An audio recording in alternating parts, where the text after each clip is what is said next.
Welcome to Real Conversations with Patricia Baranovsky-Schneider, the podcast that takes you on a journey around the world to meet some of the most inspiring and accomplished individuals. Discover their stories, uncover invaluable business lessons from their paths to success, and gain exclusive insights on how to apply their strategies to elevate your life and business. Hello, and welcome to Real Conversations with Patricia. I'm your host, Patty Baranovsky-Schneider. Today, I'm joined by Stephen Foster. So welcome, Stephen. Tell us a little bit about yourself.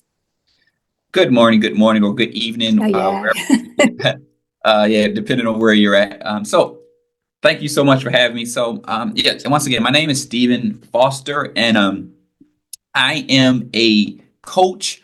I am an author, and I am also, I believe, I call myself a kingdom entrepreneur that help other kingdom-minded people figure out how to take their what some may appear to be messy situations and turn it into a message.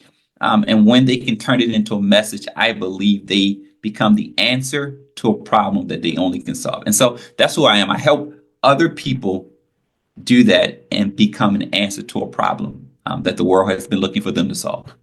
I like messenger. I think it's awesome.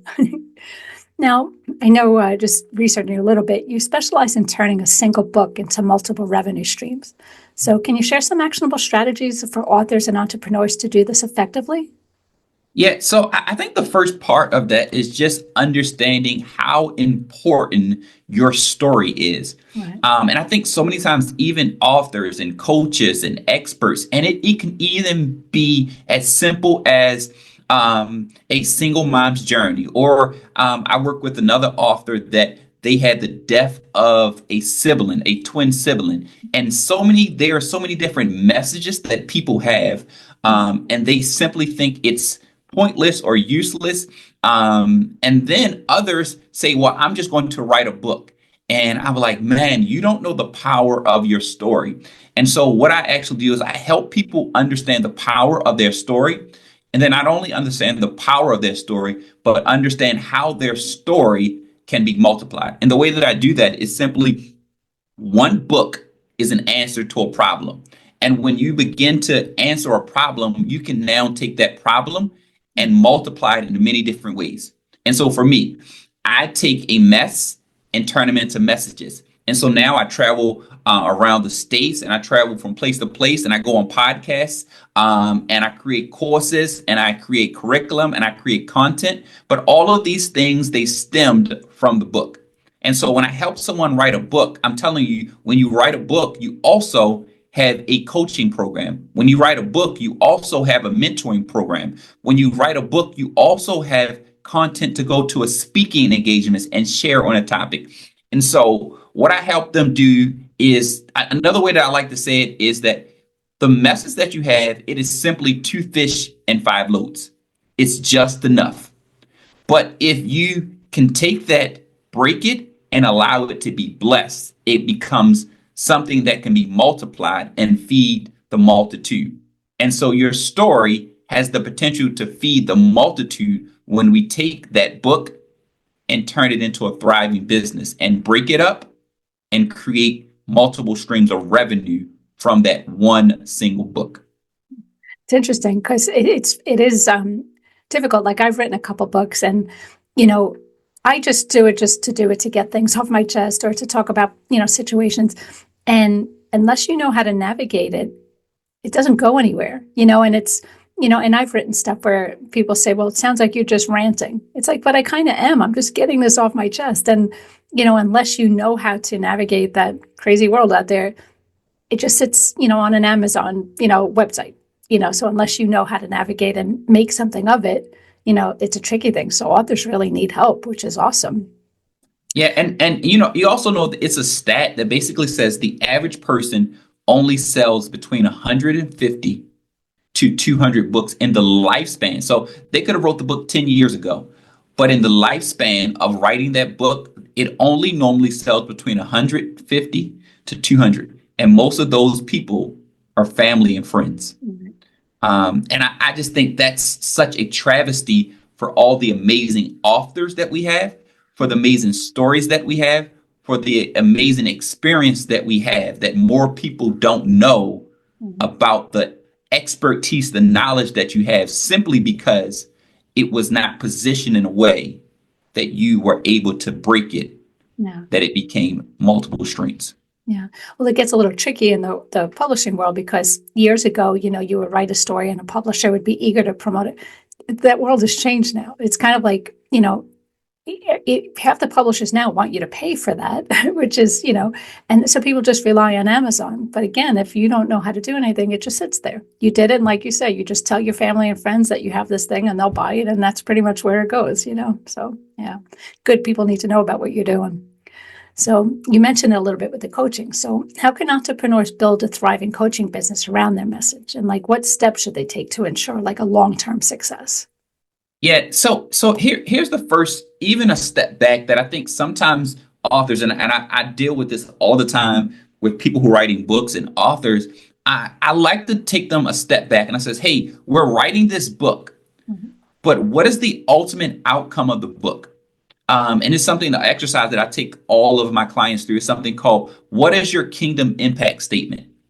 And this kingdom impact statement basically is your I help statement. And so you're writing this book saying, I'm writing this book to help someone achieve this outcome.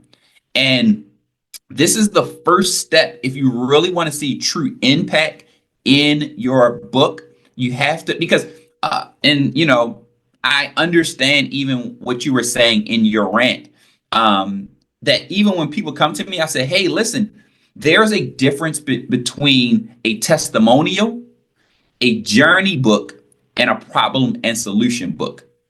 And a lot of people, they will listen to your story, but so many people would gravitate to you if you not only told your story, but you gave them principles, and you also help them implement something on the back end, because you just don't know.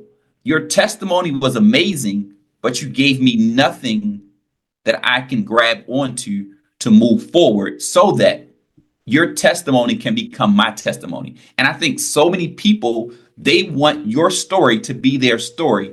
And so if we help them along the way, then they are more excited. It's almost like, what book sounds better? I'm a millionaire and I travel to Dubai all the time.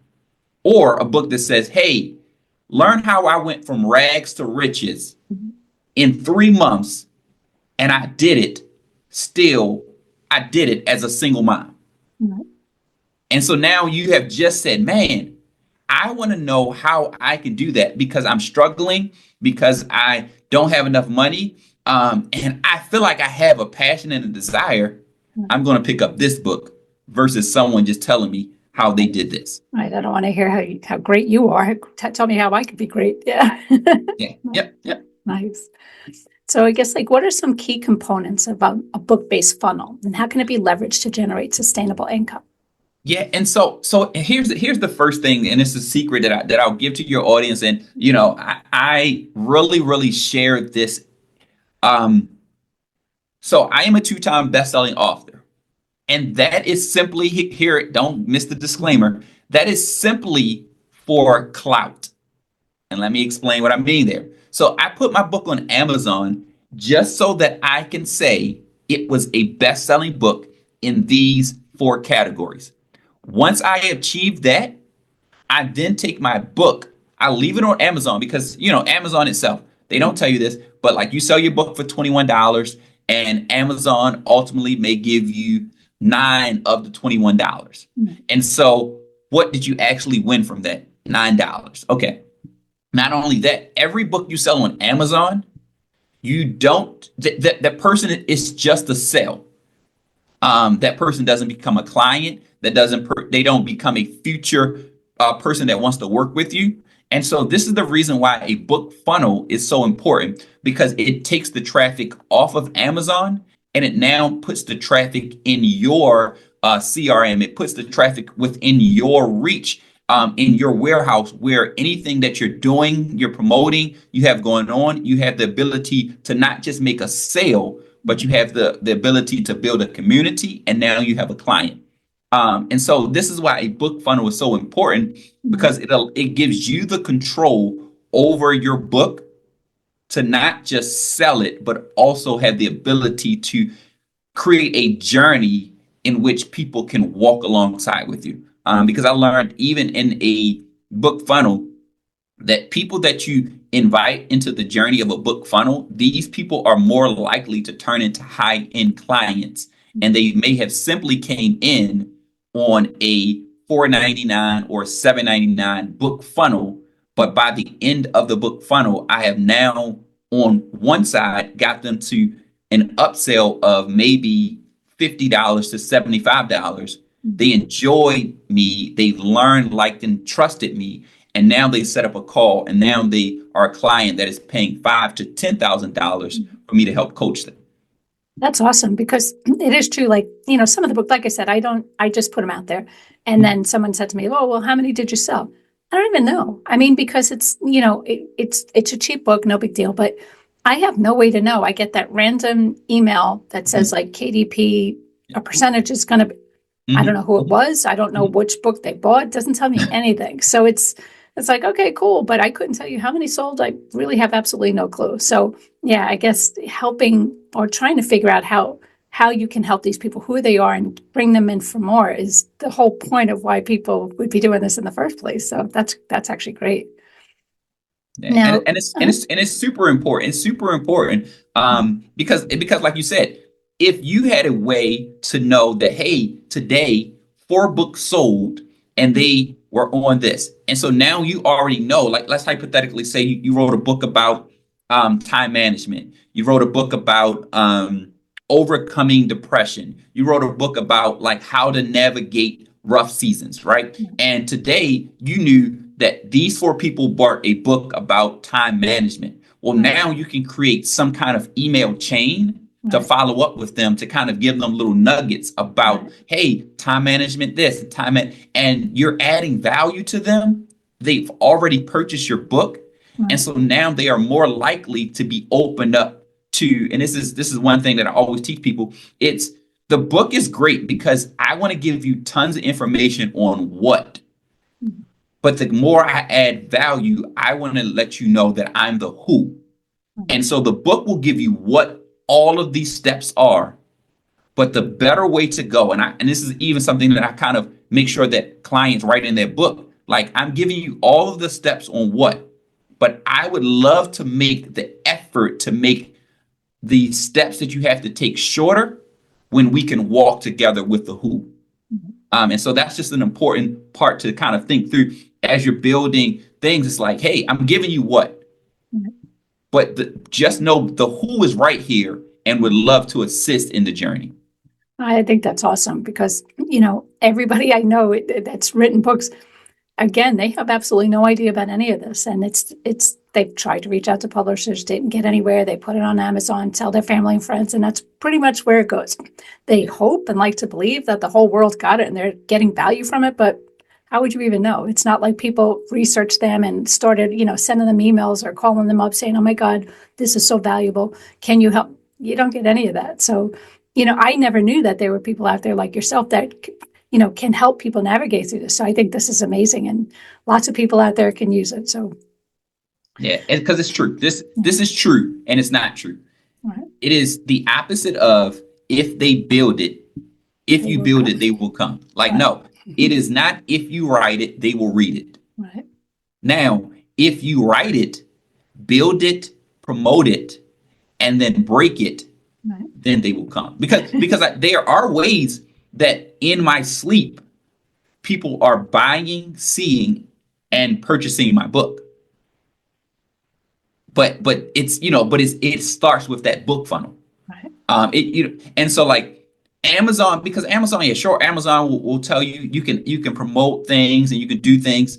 But by far, I have never seen nowhere close to the return. And I'll just share this quickly. Like, so for example, with some of the book funnels that I have, like one book funnel, on one side of the book funnel, I am getting 7 to 10 messages a day of people inquiring how to do what I'm talking about right now. Okay. But then the flip side of that, I am getting 5 to 10 people also going to the website and actually purchasing the book, and they're beginning the journey Right. a day. Mm. Versus when it was on Amazon, it was like, oh, well, Oh, no. after that first push, people know nothing about it. Right.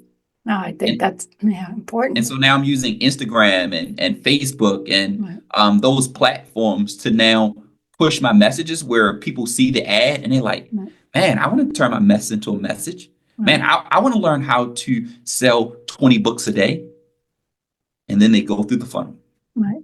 Yeah, people don't realize, like, you know, I know some people say they all feel like they don't have a story. They go through the motion of life. I wake up, I go to work, I feed the kids, but you have no idea like what impact what you're doing is helping someone else. Like the one book that I wrote, it was just kind of airing my dirty laundry out there to the world. Not that I wanted to do that, but I wanted people to know that you're not alone. I've been there, I've done that. I know what you're going through, and just know that you could believe in yourself and blah blah blah. But again, I didn't do what you're saying. I just kind of put it out there and hope for the best. And that was it. But there are, it is true. If you know how to navigate the system, which is what you're teaching, you can really reach the audience that you were hoping to reach in the first place. Because right now, I couldn't tell you who all bought the book. Am I helping anyone? Who knows? And that's the part that where my heart breaks because I don't want to jump too far ahead, but like I think a big thing is that even like yourself, there are so many people that feel like their message doesn't matter. And I get clients all the time, and I'll even be honest with you, and I'll share this even on this call. I am currently writing a book that I had to go through my own mindset shift Mhm. of no, this is something that you have that someone is waiting for. Because I had to go through my own imposter syndrome where it was like, well, why should I write this book? Because I'm actually not where I want to be yet. I'm not. So, for example, like let's say someone's saying, hey, I want to teach you how to be financially free. And then they might be like, well, I can't write a book on financially free until like all of my debt is gone. Right. Like I can't write a book on financial success until I'm a millionaire. Right. But I just want to kind of caution people on that. Like that is so not true. You write a book that just shows that you are 2 steps or 3 steps ahead of the self that you were Right. 2 years ago. And so there was a version of me that was 5 steps behind where I am 5 years ago. Right. And so now I'm writing a book just simply sharing where I was 5 years ago and how I'm better 5 years later. Yes, I'm not where I want to be at the complete of everything looks perfect, Right. but what I am is 5 steps ahead of where I started 5 years Right. ago. Hey, that's awesome. I mean, yeah, I like how you're coaching people on this because I'd say 99.9% of people really wouldn't have any clue about any of this. Yeah. Yeah. Now, you were talking about trust the process. So, how can entrepreneurs navigate seasons of uncertainty and find peace through trust in their personal and professional lives?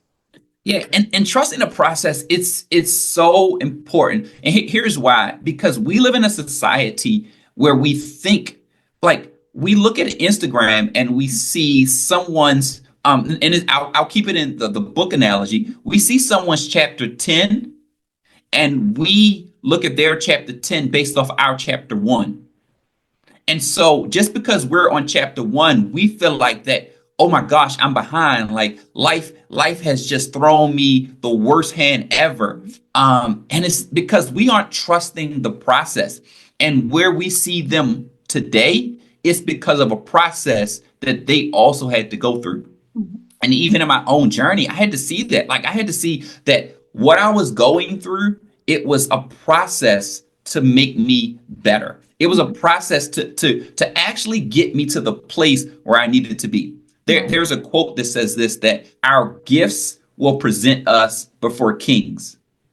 But what the quote doesn't say is that your character can keep you in the palace. And trusting the process is what keeps us in front of influential people, because I mean you hear about all the time. Like you hear about these successful people that then they fall, or you hear about this and it crumbles. And it's simply because sometimes when we don't trust the process, there's another story of a man who had a son, and he went to his father and he says, "Hey, Dad, because I'm your son, I believe I deserve everything I should get when I become an adult." And the father understood it. He knew it. He said, "Son, I don't believe that this is the right time for you to get it." And the son insisted that he get what he felt belonged to him before the proper time. And the story goes on as the little boy, he went out and he wasted everything that he had because he was not prepared for it.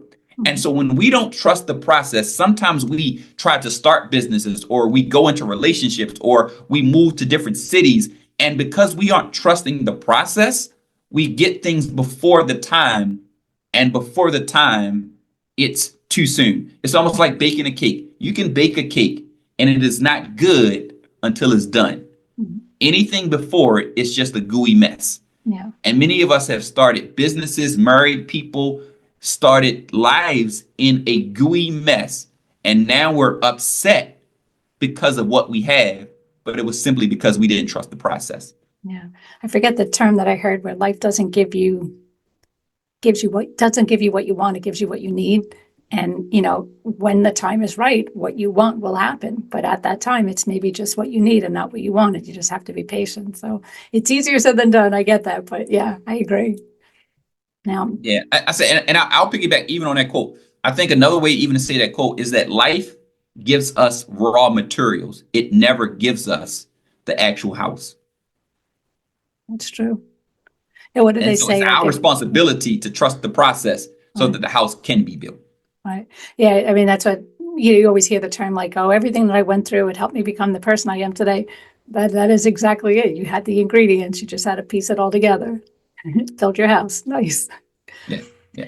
Now, your story includes setbacks that became setups for breakthroughs. So what advice do you have for entrepreneurs facing similar challenges? Yeah. So I wrote a book. And it was called You're Right on Schedule. And it was simply around that concept.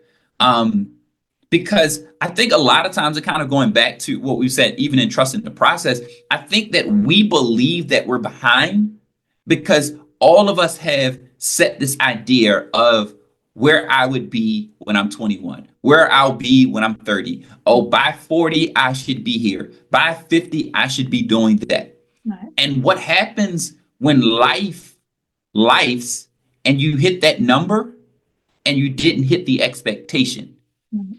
And so now we feel like, and I think it's actually a funny way of saying, even when we say setbacks, I'm actually wondering now that, I know I look super young, but in my older age, the things that we call setbacks, or are they just unmet expectations? Because was it really a setback, or was it something I expected didn't happen in the time that I expected? Mhm. And so what I had to learn in those seasons where I felt like I was being set back, in the book, one key mantra that I pull out of that book is that in those seasons where it appears that you're being set back, you have to understand that nothing can change your position. And what I mean by that is that whatever you were designed, whatever you were created, whatever the intent of who you were, the problem that you were caused to solve, nothing will ever change that position. And so a setback doesn't make you a failure. It simply says that maybe there was just a little bit more that needs to happen in the process. And so what I learned in my setback is that, hey, nothing can change my position. The problem that I am called to solve, I'm still going to solve it. Mhm. Every promise that I know, that I've seen, that I've heard, that I've wrote down, it's still going to come to pass. Just because it hasn't happened yet Yeah. doesn't mean it won't happen. Yeah. It's funny because I did some research on all of this at one point. I did a bunch of little videos on it. It was just called Never Give Up. And I thought it was amazing. Like, I won't remember all of them off the top of my head, but like Jim Carrey, he was setting out to be an actor and he kept trying, just wasn't happening. And he eventually, look at him now, it just wasn't his time. And then even the Colonel from KFC, he was older. I mean, he basically did this with his Social Security check. He had like $100-something to start. But look at him now. Well, not anymore, but yeah, I mean, it's just, like you say, maybe you needed to build yourself up to a certain point for this to be, fruitful. So yeah, I love all that stuff. I think it's amazing. And it's easier said than done because we all want what we want when we want it and that's it, but that's not life, but yeah. Yeah. I mean, the funny thing is, and I think sometimes kind of just, everything for me is just full circle. And so I think everything are threads to pull from. But Right. like, if you look at, another example is Oprah Winfrey. Yeah. They basically said that she was terrible at what she did. Right. And they canceled her, wrote her off and said, please never go into TV again.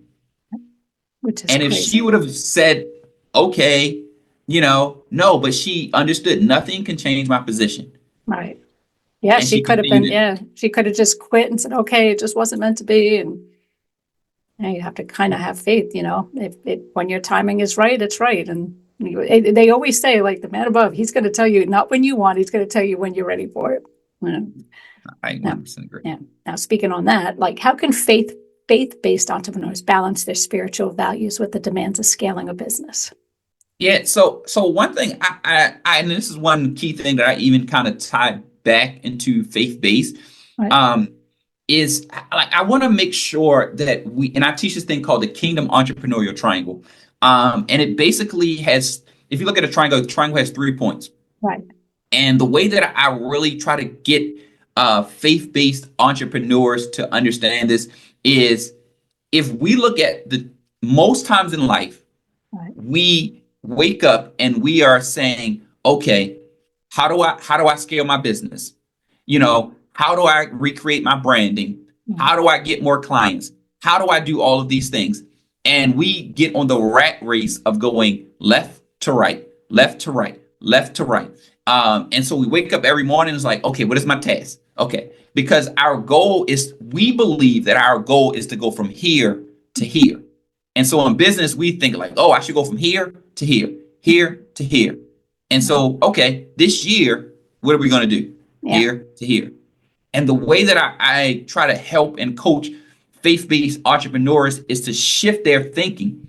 What if they shifted and instead of going from this point to this point, they go from this point to this point? And I'm pointing to the top. Right. And there's a famous quote that says this, in Matthew, it says this, Matthew 6, it says, seek ye first the kingdom of God and everything else will be added unto you.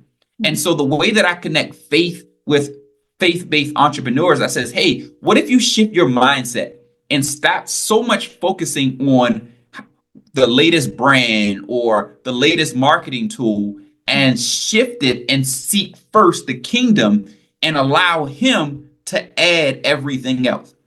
Because if you look at the 3 points of the triangle, ultimately all of the points, they meet at the top. Right. But if you keep trying to go from left to right, then you have to do it in your own strength. And so you just go left to right, left to right, left to right. But if you seek first, he can actually give you the thing that you're desiring if he's the primary focus. Right. So that's how I help include faith into it. It's like, hey, do you have the faith to seek him versus seeking the latest strategy? Yeah. Yeah. Because you could always just tell, like some people, it's all about me, me, me. I want. It's all about, and that's like you say, left, right, left, right, left, right. You're going to keep going in that circle, because I always tell everybody, like in marketing, it's not about you. It's, but it's hard to get people to understand that, but that's cool.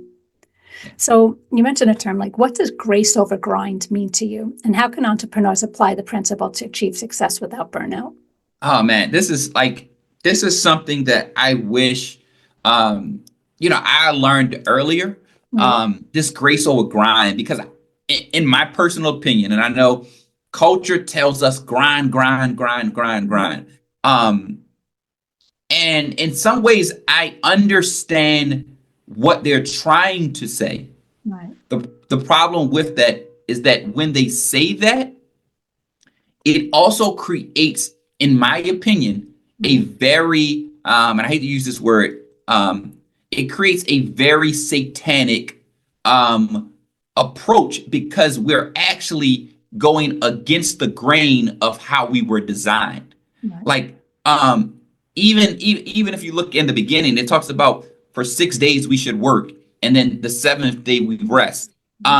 But in culture, we say things like I'll sleep when I'm dead, and like it's no rest for the weary. And so like we create these things in our culture where we don't understand the rhythm or the pace of grace. And so only thing we understand is grind. And when you only focus on grind, you miss that there is a grace, and there is a grace for the race that is set before you. And so when you look at like, even if you look at track, they say something called on your mark, get set, go. Mhm. The problem with most entrepreneurs is that we aren't on our mark, we aren't set, and we aren't focused, but we only want to go. Mhm. And so when you only want to go, you end up running in someone else's lane at someone else's pace, and not focusing on the problem that only you can solve. And this causes burnout. This causes, I've seen it, even where it causes divorce. It causes all these different other things, because the person is so focused on something else and not Right. focused on what's in their lane. And you only have enough grace for your race. Mm. No, it's definitely 100% true, right? Because again, it's like, I spoke to someone recently, like school doesn't teach you anything. I mean, I shouldn't say that. School teaches you, but they teach you how to work hard. That's it. They don't teach you, everything was, like you start in the morning, then you have the bell, you have your break, then you have the bell. It's more like factory work. That's what they were teaching people way back when. They didn't teach you how to really calmly fulfill your mission. Like, what job are you trying to accomplish? How could we get, it's just like, no, no, no, you have this many hours a day, you have to get it done. That's it. So we never really, and then parents are so busy trying to maintain the household, cook, feed, they're not, guiding you on. So it is true. People don't understand that. Take a breather, step back. Your best self when you can kind of have a clear head. And it's just, like you say, the grind. Everybody's mentality is just got to go, go, go, go, go. Like, I worked with a job one time where, whether you had 3 hours of work or not, if you weren't sitting at that desk for at least 12 hours, you were considered a slacker. So half the time people were there, and, no one had families at this job, because who had time? And I would always be like, but they don't even have work. But, it's the mentality. It's like, if you're not working and working 18-hour days and 7 days a week and coming in on weekends, then you're a You don't take slacker. this serious. Yeah, you're not taking it serious. Yeah, which is, it's not healthy, it's not good, and it definitely isn't affecting. I mean, it's not helping the business any, because there's technically no work to get done. But yeah, so I agree. So tell us, what's next for B3 Community, and how do you envision your work continuing to help other entrepreneurs turn their stories into thriving businesses? Yeah, so B3 community, like, and so just to kind of explain B3 community, Right. it's a the way that I genuinely, and I'll share a little bit about this. Like, the way I see B3 community is, there are so many different business gurus, and there are so many effective this, that, and the third. And the way that I really feel that I am called, and the people that I'm called to, are leaders, are entrepreneurs, are pastors, are business owners. And so B3 Community is a place that is almost like a warehouse. It's a warehouse where I simply, and I'll use this term, and so hope no one gets offended by it. But I am a pastor to these people. And I want to pastor them. I want to love them. I want to encourage them. I want to develop them. I want to help them grow, and then send them out to help other people, other like-minded people. Because maybe you're working with me, and you are you are an entrepreneur and I want to work with you. Hey, maybe it's a month, maybe it's a year, and we're gonna walk together and we're gonna do life together. But then I want to send you out so that in the business that you start, in the business that you develop, you can go take these principles and then apply them to somewhere else. And so B3 Community is a almost like a hub, a warehouse, an incubator. And I don't want to use the other word. That's why it's called community. Because the other word, it has a whole lot of other connotations to it. And so I'm not going to say the word. If your audience is vibing with me, you probably know the other word. But I see this as a community where I am pastoring leaders, entrepreneurs, business owners, CEOs, executives, and teaching them how to do life in a biblical fashion so that they can maximize their time, their efforts, and their resources so that they can live a thriving life in a healthy way. That's awesome. Because so many other, people out there, they just, kind of like just give an example. I knew somebody going to, it was couples, they were going to couples therapy, blah, blah, blah. No joke, for 16 years. If they haven't fixed you by now, I mean, the person didn't care. It was just about making money, but you're actually looking to help them. You want to walk by their side. You want to help them. And I like that you want them to go back and do it for others, like paying it forward, because you don't see that too much, which, and I love what you're doing because I don't know anybody out there doing this. So, I think that's like a golden opportunity right there. But now, anything else you want to talk about that we didn't touch on? Like any new programs, any new books, any new good stuff? Yeah. So one thing that I will share, I said this, and I'm sharing this. So like I said, I am a 2-time best-selling author, and one thing that I would like to share is that I would love to help. If it doesn't matter where you are on your journey, if this is your 5th book that you're writing, or you don't even know how to write your first book, I would love to walk alongside you to help you take whatever your message is and turn it into a thriving business. Help you, set up a 50 podcast tour. Maybe your desire is to now become get paid speaking engagements. And so whatever that is, I want to help you take that message that you have and turn it into a thriving business. And so the first thing I want to just even give away to all of your listeners, your subscribers, is a copy of my book. It's called God's Game Plan: How to Go from Blank Pages to Bestseller in 50 days.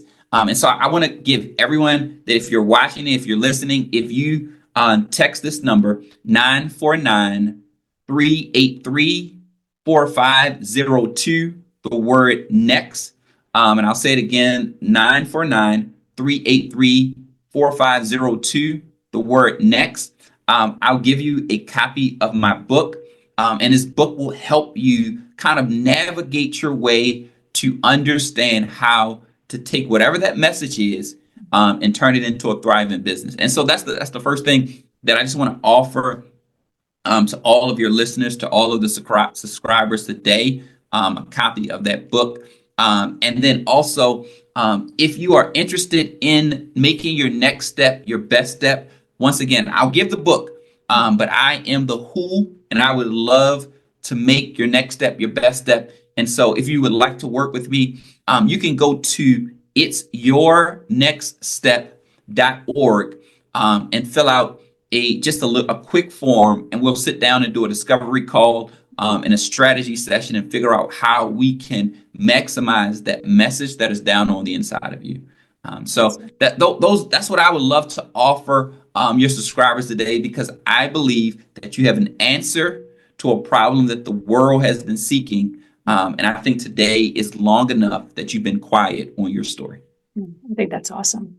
So basically the number and the email, the best ways people get a hold of you, or the website? Yep. I said, and I'm also on social media, Stephen Foster YNS. So you can follow me on Facebook or Instagram. Also there, I drop content there as well. Nice. And so would love to connect and just hear your stories as well. Awesome. Well, thank you again for being on the show. Again, that was Stephen Foster. So thanks for listening to Real Conversations with Patricia. Never miss an episode by subscribing to the channel. So thank you again.